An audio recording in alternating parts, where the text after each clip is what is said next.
Flamengo parece que não teve... Parece que é o quinto jogo do Flamengo na temporada. Tô falando que o Flamengo hoje vive tá num outro patamar. Essa é mais pura verdade, né? Tá num outro patamar. Se não fosse o Léo Jardim no clássico de hoje, o Flamengo teria feito pelo menos 7 gols no Vasco. Foi um massacre do Flamengo no Vasco. O Flamengo nem precisou colocar sua força máxima. O Flamengo não colocou Léo Ortiz, o Flamengo não colocou Alexandro, Pedro começando o jogo, Arrascaeta, Jorginho, para fazer um massacre. Isso aí foi o famoso treino de luxo mesmo, né? O Flamengo volta realmente pro ano já numa condição muito boa, com esse mesmo padrão, muito bem interessado no jogo, sabendo da importância do momento, daquilo que representa, e fez um belo jogo de novo. Eu concordo com o Mansur, 11 contra 11 já estava melhor agora. E no primeiro clássico da temporada, o Flamengo vence o Vasco com super golaço do Carrascal.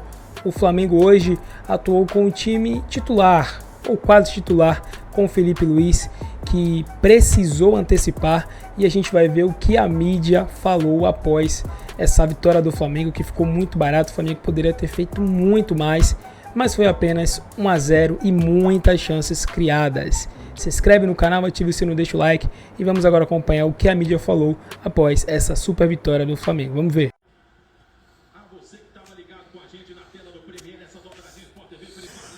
Valeu, rapaziada. Terminou o jogo aqui, o clássico no Rio. O Flamengo venceu 1-0.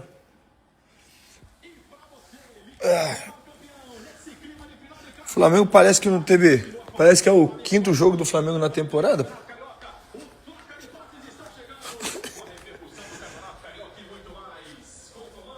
Um desavisado que vê um jogo desse aí fala assim: Flamengo jogou quantos jogos aí essa temporada aí? Caramba. Agora, de fato, a expulsão ela contribuiu bastante, né? A expulsão contribuiu bastante. É fogo, é complicado demais. O Cauã Barros é muito bom jogador, como eu já falei. Mas eu lembro quando fez aquele negócio na bandeira do Fluminense ali, a falta de respeito à Constituição. Logo depois deu um gritão na cara do que eu gosto pra caramba. Fiz muito isso, tá, gente? Fiz muito isso. Um gritão na cara do Memphis lá. Aí depois tomou aquele drible desconcertante que originou o gol do título do Vasco, do Corinthians, né? E hoje hoje foi decisivo, digamos assim, né? Para a derrota do Vasco, porque depois da expulsão aí virou de vez o negócio, né? É garoto ainda, tem muito a crescer. Eu já tive muitos erros como esse, não tô julgando, até porque, como eu falei, eu tive muitos erros, não como esse, porque eu nunca faltei respeito com instituição nenhuma, eu fui um cara que respondi muito torcedor, respondo até hoje, respondi torcedor, era polêmico no campo, os caras falavam comigo, mandava para aquele lugar, eu mandava para aquele lugar também, mas pegar uma bandeira de um clube, faltar respeito com instituição, isso eu nunca fiz não, tá? Eu tampouco julgo, porque eu fiz outras coisas também que é de lamentar, de fato. Principalmente quando eu era jovem. Depois de velho eu errei, imagina jovem, né? Mas é isso. O Flamengo pareceu que estava no 10º jogo da temporada. Isso porque ainda não foi o time considerado os 11 titulares, né? Mas é muito forte o time. Sabe o jeito de jogar. É isso. Agora o Vasco em alguns momentos do jogo, teve uma bola que o Vasco saiu jogando lá do Léo Jardim, trocou passe dentro da pequena área e o GB perdeu um gol. O Vasco dá a mostra de que esse ano realmente pode ser um ano de vitórias, né? Até mesmo com contratações, o Bremer, o próprio Nostrosa que está chegando. Tem muito ainda. O Flamengo está muito à frente. Eu não estou comparando o Flamengo e Vasco não, tá, gente? Pelo amor de Deus. Eu tô falando que o Flamengo hoje vive tá num outro patamar. Essa é mais pura verdade, né? Tá num outro patamar. E eu até coloquei lá no Seleção, coloquei 40 e 50 e... Pra mim era 50-50, clássico não tem favorito, né? Mas eu coloquei 53 pro Vasco porque eu não sabia como o Flamengo ia vir.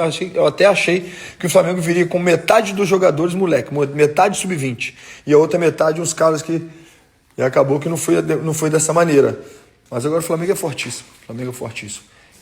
Agora, para bom entendedor, para quem gosta de futebol, para quem entende futebol de fato, o Vasco deu amostras, umas jogadas ou outra, que pode ser que seja um ano realmente que o Vasco continue, né? Porque ano passado brigou por título, que possa brigar por título. Tem muito que crescer? Tem muito que crescer ainda. Se não fosse o Léo Jardim no clássico de hoje, o Flamengo teria feito pelo menos 7 gols no Vasco. Foi um massacre do Flamengo no Vasco. O Flamengo nem precisou colocar sua força máxima. O Flamengo não colocou Léo Ortiz, o Flamengo não colocou Alexandro, Pedro começando o jogo, Arrascaeta, Jorginho, para fazer um massacre no Vasco. A expulsão colaborou. Só que só no primeiro tempo o Léo Jardim fez 4 defesaças. No segundo tempo, ele fez pelo menos mais 2 defesaças, assim, de você falar milagre. Então o Léo Jardim hoje evitou uma goleada histórica do Vasco contra o Flamengo. Mais uma, porque recentemente o Flamengo fez 6 gols no Vasco, né? E hoje, pelo que o Flamengo criou e pelas defesas do Léo Jardim, o Flamengo poderia ter saído do Maracanã com uma goleada. Ou seja, o Flamengo com seu time principal já começa o ano avassalador. Já começa o ano criando, atacando, pressionando o adversário. O Vasco teve 2 grandes chances, mas o Flamengo teve pelo menos 8 grandes chances de gol. Fez o gol com o Carrascal, um golaço. E Léo Jardim hoje, uma das grandes atuações de um goleiro que eu já vi aí nos últimos tempos no Brasil. Cara, ele fez cada defesaça queima-roupa, encabeçada, no chute do Samuel Lino, depois no segundo tempo no chute do Plata, também a queima-roupa, cabeçada do Bruno Henrique no primeiro tempo, cabeçada do Cebolinha no primeiro tempo, foram várias defesaças. E o Flamengo, mais uma vez, massacrando um dos seus grandes rivais. Foi um massacre. E o Flamengo poderia ter saído de campo se não fosse uma noite histórica do Léo Jardim, com mais uma goleada histórica contra o Vasco. De 2026 e que terminou com a vitória rubro-negra 1-0 para cima do Vasco. Muito boa noite, amigos. Já quero cumprimentá-los a partir de agora, porque daqui a pouco a gente vai voltar programado com as primeiras entrevistas. Tudo bem? Boa noite, boa noite, Kelly. Boa noite, Alex, todo mundo que assiste ao Troca. 1-0 de um jogo que já era de um domínio muito grande do Flamengo no 11 contra 11. O jogo definitivamente acaba em termos de competição mesmo, até após a expulsão do Barros no início do segundo tempo. E aí era quase o Vasco tentando resistir, uma questão de tempo até que o Flamengo conseguisse fazer o gol. Muito boa noite, Alex. Bem-vindo ao Troca. Boa noite, dona Kelly. Tudo bem, não? Tudo bem. Certo, Cadu Mansa, todo mundo tá em casa. Isso aí foi o famoso treino de luxo mesmo, né? O Flamengo volta realmente pro ano, já numa condição muito boa. Com esse mesmo padrão, muito bem interessado no jogo, sabendo da importância do momento, daquilo que representa, e fez um belo jogo de novo, e concordo com o Mansur, 11 contra 11 já estava melhor. Agora, depois da expulsão, ficou mais tranquilo para poder conseguir fazer outras coisas aí dentro do jogo, jogar bastante por dentro, não só por fora, como estava a maior parte do tempo. Muito bem, daqui a pouco a gente vai ouvir mais das impressões da nossa dupla por aqui, com o Mansur e com o Alex. Agora a gente vai lá programar as repercussões desse jogo. A qualquer momento, quando os técnicos estiverem falando, Felipe Luiz de um lado, Diniz de outro, a gente também mostra a palavra dos comandantes para vocês aqui no Troca de Passes. Gente, vamos falar um pouco mais desse jogo, que eu acho que foi com o Flamengo em uma boa rotação, apesar de ser a primeira partida da equipe principal. A gente estava muito na dúvida de como ia chegar esse elenco, ainda mesclando um pouco, né, reservas com titulares, mas eu acho que foi uma boa apresentação do Flamengo e a gente também vai poder repercutir tudo isso com a galera que estava na nossa transmissão, Antero Neto, Jéssica Sescon e Fernando Praz. Eu quero saber se vocês concordam que nem parecia exatamente o primeiro jogo da equipe principal do Flamengo. Estavam em uma boa rotação, amigos? Boa noite, bem-vindos. Tudo bem, Kelly? Boa noite para você, para o Mansur, também para o Alex. Inclusive, eu falei com o Praz durante o jogo, né, no finalzinho do segundo tempo, até falei o seguinte, olha, tem uma questão que tivemos uma expulsão no comecinho do segundo tempo, mas será que o Flamengo passou nesse primeiro teste, assim, de ver como é que o time estava? Praz, boa noite, bem-vindo, amigo. Boa noite pessoal do estúdio, quem está em casa assistindo a gente. Eu acho que provavelmente foi a estratégia do Felipe, né? Ele sabendo dessa questão física, ele optou por empurrar o Vasco para trás, conseguiu isso, pressionou, teve a bola. E a marcação do Flamengo foi sempre correndo para frente, né? Então o Felipe evitou o desgaste do time ter que correr 30, 40 metros para trás para recuperar espaço e depois atacar. E isso eles fizeram depois dos 15 minutos com muita competência, complicando o Vasco a sair de bola. Vários lances do Flamengo foram criados através de roubada de bola no campo de ataque. E com isso ele fez com o quê? Fez com que o Vasco tivesse que recuar. E aí o Vasco ficou muito longe para a transição da defesa para o ataque. E isso acabou gerando posse de bola do Flamengo, muitas situações. O Léo Jardim começou a ganhar destaque já no primeiro tempo. Aí, um lance, marcação, pressão e roubada. E isso foi a tônica do jogo. E o Flamengo fez isso com maestria. E por isso que eu acho que não desgastou tanto de ter que correr para trás. Aí vem o segundo tempo, uma expulsão aos 5 minutos. E aí facilita, né? Porque jogar com um a mais... E contando, o Antero falou várias vezes durante o jogo, é o primeiro jogo do Flamengo, mas é o segundo do Vasco, dessa equipe. Claro que o Vasco tem alguns dias a mais de treinamento, mas é começo de temporada ainda. Mas o Flamengo já no primeiro tempo era superior. Jéssica, boa noite, bem-vinda aqui ao Troca de Passes. Tivemos a gente estava até conversando aqui antes de entrar no ar para conversar com vocês aqui no Troca. 10, 15 minutos do Vasco interessantes no primeiro tempo. Teve aquela bola lá do Andrés Gomes, essa do GB. Mas já no primeiro tempo, quando a gente tinha 11 contra 11, os números do Flamengo eram bem superiores a do Vasco, né? O Flamengo não levou muito tempo, né? Boa noite, amigos aqui da cabine, amigos também que estão assistindo Troca. Não levou muito tempo para o Flamengo conseguir dominar, né? E a estratégia do Flamengo prevalecer em relação à estratégia do Fernando Diniz. Então, foi um Flamengo que conseguiu se impor, pisar no campo do adversário quase que na totalidade dos minutos, o tempo inteiro pisando no campo do Vasco, roubando a bola ali e deixando o Vasco acuado. O Vasco não conseguia sair jogando, a aproximação era lenta, a troca de passes era mais lenta do que chegava a marcação. Resumindo, assim, foi um Flamengo que chegou mais inteiro fisicamente para esse jogo, por incrível que pareça, do que o próprio Vasco, embora os dois times estão no início de temporada, né? Então, o Vasco foi cansando já no primeiro tempo, na reta final do primeiro tempo, já mostrava esse cansaço, já não acompanhava as movimentações do Flamengo. No segundo tempo, então, com um jogador a menos, a gente viu isso aparecer ainda mais. Eu acho que a expulsão, sim, contou para que esse segundo tempo fosse completamente dominado pelo Flamengo, mas a verdade é que no 11 contra 11 o Flamengo já conseguia envolver, né? O Vasco já tinha caído na arapuca do Flamengo no primeiro tempo, né? No 11 contra 11, e o Fernando Diniz quebrava a cabeça para ver como sair dessa arapuca, né? Como fazer para o time trocar passes mais rapidamente, para aproveitar o PH que subia lá com ponta direita, fazendo essa amplitude por lá, né? Fazer essa bola chegar até lá, a saída acontecia pelo lado esquerdo, para tentar fazer essa inversão. Em alguns momentos o Flamengo neutralizou e as poucas jogadas boas do Vasco aconteceram aproveitando bastante o PH. Só que no segundo tempo a gente não conseguiu ver essa jogada se repetir. E mesmo com 1-0, Praz, foi um domínio do Flamengo em que ele teve a maior posse de bola, mas ele poderia muito bem, com a vantagem numérica também dentro de campo, como a gente diz, se sentar, né? Colocar o pé em cima da bola, gastar mais o tempo.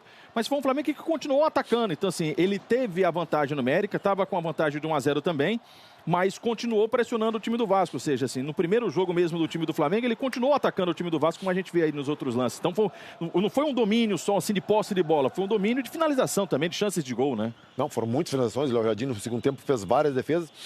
Os zagueiros do Flamengo jogavam na intermediária do Vasco, o Flamengo dava amplitude e dificultava a marcação do Vasco. Isso tem mérito do treinador também, né? Que consegue incutir isso nos jogadores. Mas aí eu acho também que esse ambiente que se criou, essa tensão que se criou, ajudou o Flamengo também a entrar ligado no jogo. Eu acho que isso acabou levando para o lado bom, né? Essa tensão de mudar o planejamento. A gente viu, é nítido que o Felipe Luiz ficou irritado, não gostou da mudança do planejamento, mas isso também acho que serviu para alertar, né, para acender o ambiente do Flamengo, e aí a gente viu isso no jogo. A gente tá vendo os lances ainda. Só mais uma perguntinha aqui, pessoal do Troca pra Jéssica, porque o Léo Jardim, nós ouvimos há pouco, né, o Léo conversando com a Ana Flávia Nunes, falando, olha, foi só o primeiro jogo da temporada, tem muita coisa pela frente. Mas esse jogo traz algo de ensinamento pro time do Vasco? E quais seriam esses ensinamentos, Jéssica? Eu acho que o principal é entrar em campo sempre ligado, né, para poder sair dessa marcação. É claro que o Diniz tem como estratégia atrair o adversário para que ele faça realmente essa pressão alta. Então isso tem que estar aprimorado, porque se essa é a principal arma desse desse Vasco de Fernando Diniz, principalmente agora que não tem mais o Ryan para contar com esse jogador que faz a jogada individual. Então isso precisa estar muito aprimorado. Em jogos assim, num clássico, tem que tentar equilibrar esse ritmo, né? É difícil fazer isso no início de temporada, volto a dizer. É claro que não está na melhor forma física o Vasco ainda, vai levar um tempo, mas isso precisa ser cuidado, né? Porque se não fosse o Léo Jardim na partida de hoje, esse placar teria sido bem mais elástico. Quantas defesas o Léo Jardim fez, Fraz? A gente estava olhando aqui, né? Foram mais de 10? Foram mais de 10. Mais de 10, né? Defesas, E foram defesas difíceis, importantes, como a gente viu aí nos melhores momentos. Bom, o time do Flamengo tem mais um clássico pela frente, mas vocês vão mostrar já a classificação. Respira um pouquinho mais aliviado, sai daquela zona do quadrangular do rebaixamento. No domingo enfrenta a equipe do Fluminense e o Vasco da Gama já no planejamento de encarar o Boa Vista com o time alternativo na próxima rodada do Carioca, também no domingo, jogando fora de casa. Viu, Kelly? Muito bem, amigos. Deixa, antes de me despedir de vocês, ouvir as primeiras impressões do Mansur e do Alex depois desse jogo. A gente falava desse Flamengo que estava numa rotação interessante já para esse primeiro jogo do elenco principal. Um Vasco que teve, sim, a partida um pouco condicionada pela expulsão muito cedo, no início do segundo tempo. O que vocês acreditam que sejam os destaques desse primeiro clássico carioca de 2026? Além desse trio. Esse trio brilha sempre, né? Isso aí. Não, o grande destaque do jogo é o Léo Jardim, né? Pelo volume do Flamengo, um jogo de 32 finalizações, 10 defesas e que termina 1-0, o Léo Jardim ainda assim é o destaque. O jogo tem dois momentos um pouco distintos para mim. O Flamengo dominou o tempo todo, o que chamou, de fato, o ritmo chamou muita atenção pela capacidade do Flamengo de estabelecer esse volume que ele teve o tempo todo a partir de uma pressão muito forte, recuperar a bola rapidamente. Agora, as propostas também eram diferentes, né? O Vasco tentava, como disse a Jéssica, a partir de uma saída em que ele concentrava por vezes o Nuno e o Coutinho, junto com o volante, junto com defensores, para melhorar o primeiro passe, fazendo com que os pontas do Vasco fossem o Gomes e o PH pelo lado direito, tentar atacar em estocadas, em bolas longas, pegando as costas da pressão para esses jogadores arrancarem. Então, naturalmente, era o Vasco que ia ter menos tempo com a bola. O Flamengo teve o domínio do primeiro tempo e encontrou jogadas de finalização, mas em combinações pelo lado do campo que terminavam em cruzamento. Ainda assim, eu acho que dependendo da formação que o Flamengo usa, e essa de hoje, por exemplo, com o Bruno Henrique como o 9, hoje ele não fez o trabalho daquele atacante que sai para ficar numa meia esquerda, como ele fez em alguns jogos, com a presença do Carrascal, ele fez a função do centroavante. O Flamengo tem algo nos últimos metros do Flamengo que eu acho que ainda falta, desde o ano passado, em alguns momentos, especialmente contra times em bloco bem baixo, para o Flamengo transformar muito volume em chances claras. A situação mais clara do primeiro tempo é do Vasco ainda, com isso tudo. A única finalização do Vasco no jogo, porque teve a do Gomes, que já era dentro dessa estratégia do Diniz, que dá na trave, mas o lance estava em impedimento, ele não conta na estatística, mas foi uma escapada.